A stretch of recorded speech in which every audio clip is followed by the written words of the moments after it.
Hot buttons, objections, closing.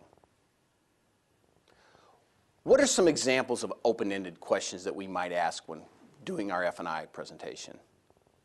If you're doing an extended service contract presentation, you might ask, have you had any major or minor breakdowns, or have you been pretty lucky up to this point? Another example of a question is, don't you think major or minor repair bills come at the most inopportune times? Another question you might ask them is, you know the price of labor and parts goes up every year. Do you know what 1 hour of labor costs today to have your bike serviced? All of these questions are designed to do what? To get the customer to share with you what is their hot button. As we're proceeding through the sales presentation, we're going to get objections. Well, at least you hope you do, since objections show interest. Many salespeople look at objections as being obstacles when they're really not at all. If the customer tells you the price is too high, what they're essentially telling you is, show me how I can afford it. Show me how I can afford it and I'll take it. Since objections show interest, you should welcome them. Let me give you a couple of techniques to use when you encounter objections. One is a little statement and it goes like this, in addition to that. If the customer says the payment is too high, in addition to that, is there any other reason why you wouldn't go ahead with it? Or if they say the price is too high, in addition to that, in addition to price, is there any other reason why you wouldn't go ahead with it? Yes, I bought one before and it didn't cover anything. Well, okay, that's understandable. What did I just find out from asking that question? In addition to that, if I would have addressed their first objection, the price is too high, I wouldn't have found out that the real objection was, what the real objection was, of course. And the real reason they wouldn't buy didn't have anything to do with the price. What it really came down to is that they had one before and it didn't cover anything. A second example on how to handle objections is what is called the feel, felt, found method. The feel, felt, found method goes like this. Mr. and Mrs. Customer, I understand how you feel. I've had other customers that have felt the same way, but here's what they found. Or put another way, Mr. and Mrs. Customer, I understand what you're saying. I've had other people say the same thing. As a matter of fact, I've had somebody just like you that told me that the payment was just a little too high.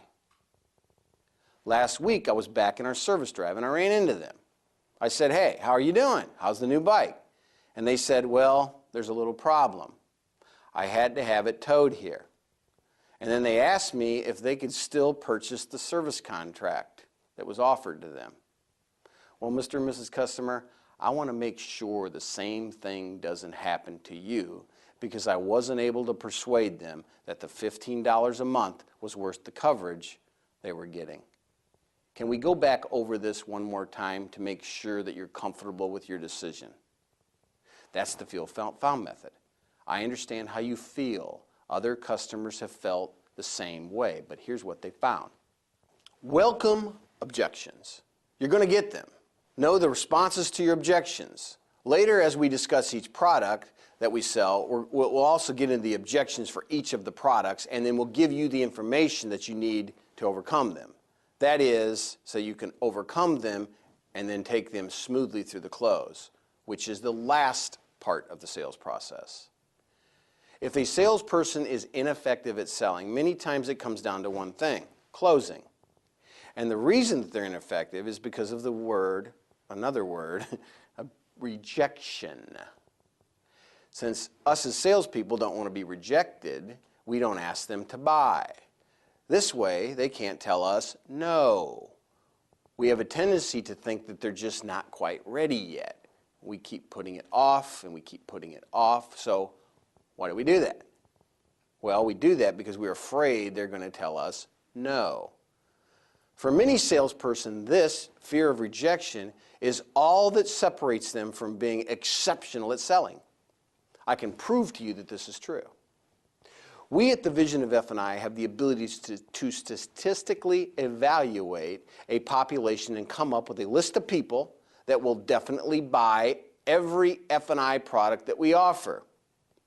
We have designed a direct mailer to complement a sale that we will have for 4 days to conclude Sunday evening. Now, let me ask you a question.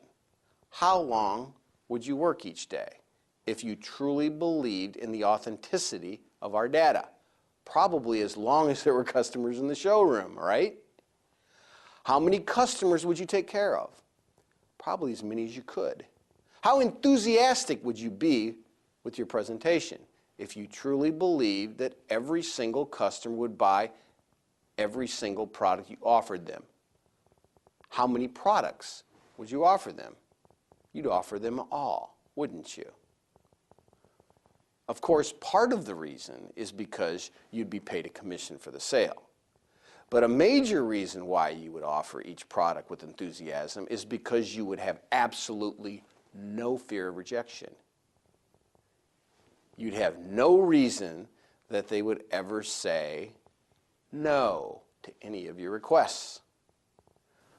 I don't believe in high-pressure sales, and I don't think closing is in the least bit pressure, unless it were one of two types of pressure, and only these two types.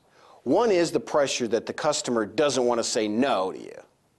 They like you so much, they've enjoyed your presentation, and they truly have pressure upon themselves not to say no to you. I want them to feel that pressure. And the second type of pressure I want them to feel is the pressure of the silence. The pressure of the silence. I want them to feel that pressure. I ask them a closing question and I do what? I shut up and I wait for their response. Closing doesn't have to be high pressure. It's simply getting people to make decisions. That's all it is. If you come into work every day and your objective throughout the day is to get as many people to make decisions as you can, you'll be very, very successful, because some of those decisions will be no, but a lot of those decisions will be yes.